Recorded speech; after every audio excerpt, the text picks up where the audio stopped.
The cars accelerate up Deer Leap. The green flag is ready, the green lights are ready, and round 2 of the British GT Championship is go at Alton Park as they blast over the line. Dan Harper in the purple BMW looking for a gap on the inside. Maxi Goetz likewise in the blue Mercedes-AMG. They dive for Old Hall Corner. 1, 2, 3 of them run a little bit wide, finding all the puddles and not much traction on the outside. Mitchell leads Gamble. 3rd, it is Phil Keane. 4th is Ricky Collard. 5th, McDermott's Mercedes. He's got past Brandon Templeton. This is another frustrating period for the GT3 drivers because corner by corner they're having to pick their way past other cars, and that interrupts their battle. So fair play, but he didn't make it stick. The Lotus still maintains. So that's their race. They've now got past that big BMW. Can they eat into the huge lead? Sideline, Giacomo Petrobelli in 87. He's on his toes in the Aston on the inside. John Ferguson gets into Kevin Say. There's contact, and off the road goes Kevin Say. Off the road also goes Mark Smith. I fear that is in the McLaren. And have they all managed to scrabble through? And can Kevin Say dig himself out of the gravel? That is far from the ideal start. It was a little bit of contact, I fear, between the BMW of John Ferguson. The pit entry, so the 69 Mahiki Lotus, that was the second of the Mahiki Lotus in the running order, has stopped in pit lane. That won't stop the race from resuming though, because it's off the track, and that's exactly what is happening now as Marvin Kirchhofer leads the field across the line. It's Hugo Cook, of course, now in 2nd place. That number 1 car did not pit as the other Barwell car did, and there's contact, and off goes the 18. Maximilian Goetz was elbowed out of the way and has that damaged the 2C's Mercedes. Time to try to get going. Now, was he pushed? Did he fall? That looks like contact to me. That was Charles Dawson up the inside, and that's going to get looked at. It is. He was quite a long way up the inside. It looks like the McLaren's already defending. It might have been a bit late from Dawson. It'd be good to lap number 1. It is going to be Maxi Goetz that leads the way from Marvin Kirchhofer 2nd, Sandy Mitchell's Lamborghini 3rd, 4th Kean Jewett in the Mercedes, Johnny Adam 5th, and a good first lap coming up from Callum McLeod.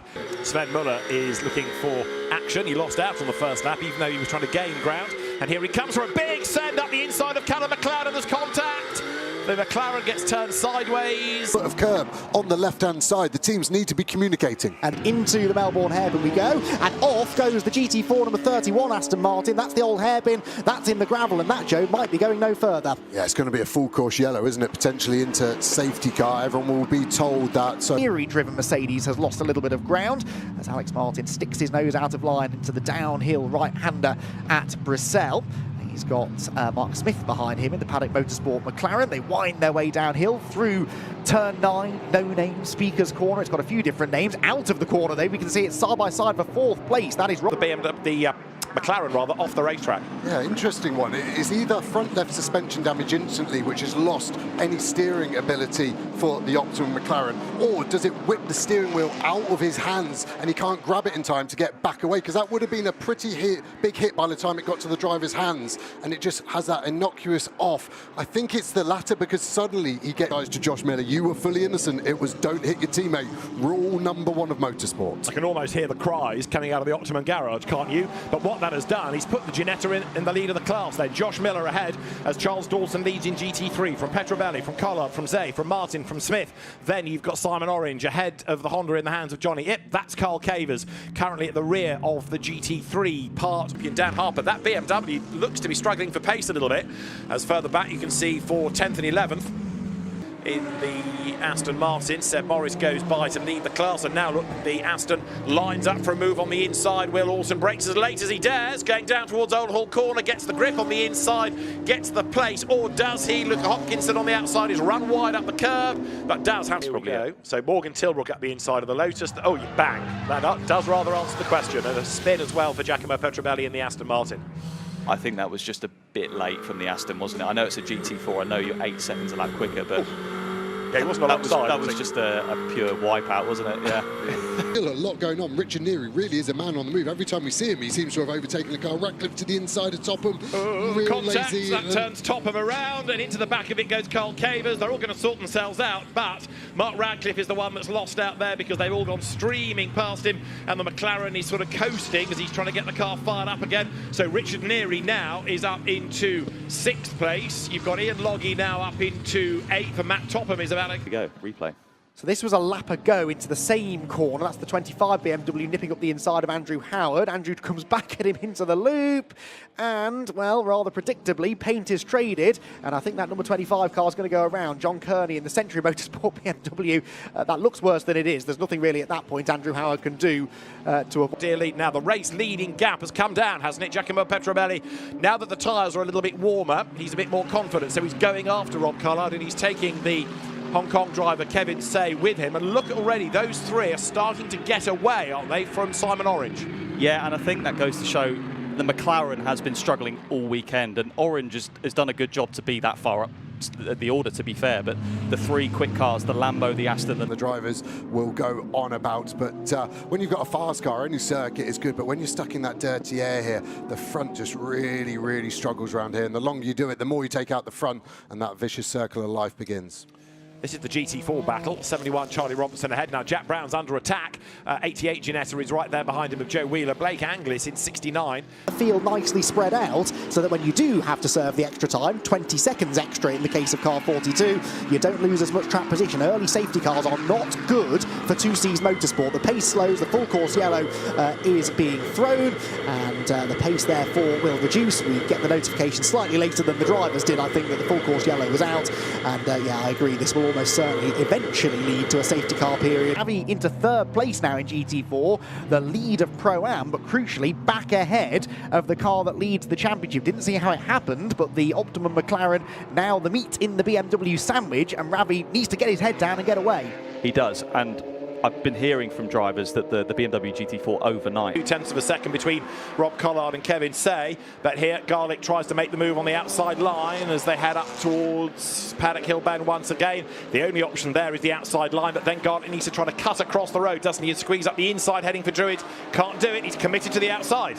Hard and fair racing so far. Ravi definitely doesn't want to lose a position here. We saw contact with Ravi and the 90th lap taken from Dawson by 0.02 of a second. So we talk about BOP, Mark Lemmer getting his small violin out, but I would say the BOP looking pretty good there. And actually Kevin Say looks to be quite strong as well. That gap at the moment, we see Ip off at the moment. That's onto the back straight. Is that just he was by himself? I think he would have lost the rear coming on the exit. We saw that yesterday in qualifying. So this is what we saw at the start. You can see Plowman in the middle of Clutton and McLeod. Gets past Clutton, then McLeod gets a little bit of the back of Smalley, which then makes him run wide. Plowman going to get traction. Then look at that, Robertson. Did he get help from the Ginetta there? Hard to say. Spinning across, avoiding action. The McLaren, the Race Lab one first. Then Albert gets hit by the Mustang.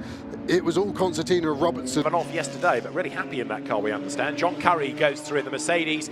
He has now got the two Lotus stacked up behind him, the cars of Ian Duggan and Stephen Lake. Ian Duggan is in 88, 69 is Stephen Lake, the man behind Mahiki Racing. Mahiki being a London nightclub, they flick through the S's. In the good old days when the Grand Prix extension was added on, that was a very heavy break and a real... Finally, as you can see, is the fight for fifth place. Finally, in as much as Sandy Mitchell has got himself ahead of Maxi Gert and straight away onto the tail of Phil Keane. Porsche versus Lamborghini. And even if Sandy Mitchell can't win the race, he needs every place he can get because he needs every point he can get for the championship. Phil Keane having to defend, yes. Petrobelli almost into the back of Alex Martin there. I think Alex wasn't quite sure if he could turn into the corner or not, and Petrobelli therefore still has a chance into the Vale. Is there a gap to the inside? Yes, there is. He's late on the brakes. The Aston Martin goes through. That was a really good bit of racecraft, that, from Giacomo Petrobelli, who is looking to bounce back from that unfortunate collision that he had at Donington Park a few weeks ago. That was a bit of outstanding pace. They should just ballast up the car, 25 kilos, so the weight kind of offsets their pace. In fact, the BMW just a little bit further ahead. The danger in this is Mark Warren in third place. Just keep an eye to the three of them, because as Mark Warren there in the background is far more in shot than he used to be.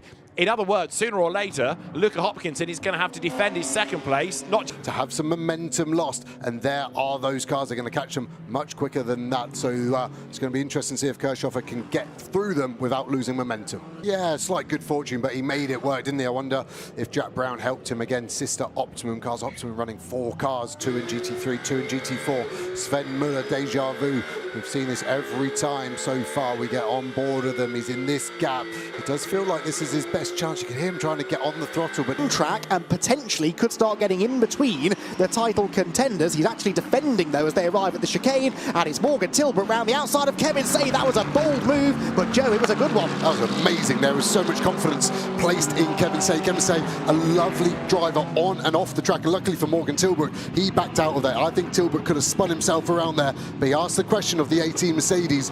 Yeah, let's wait and find out, see what happened there. Yeah, so we're hearing Richard Neary went off at the same time. We couldn't see him because there was a cloud of dust that Mark Smith had left in the air, but Morgan Tilbrook ahead. And this has been a theme all weekend, James. The lap times, considering it's such a long lap, have been remarkably close, and that's continuing on now in this first part of the race. This is also remarkably close. This is Andrew Howard. Well, 9 seconds, so he needs to get another 16 seconds in the next 3 laps. That's right on the cusp of the difference between GT3 and GT4. 9 seconds a lap in clear air, so he could do that as we see his GT4 battle here. The 69 Mahiki Ginetta against the Century BMW. They're fighting hard. Garlic had a good qualifying yesterday, but his teammate Blake Anglis had a puncture, so that car has been... In the Aston Martin, goes through, gains the place, goes through up into 4th in class. Great battle this in GT4. I can't see any other GT3s coming in as we see Rowledge. I think that is just having a little spin potentially. Johnny Adam, isn't it? Sorry, yeah, Johnny Adam, the 86, you're right. Has he got an issue? Can he get going? It looks like he's had a spin.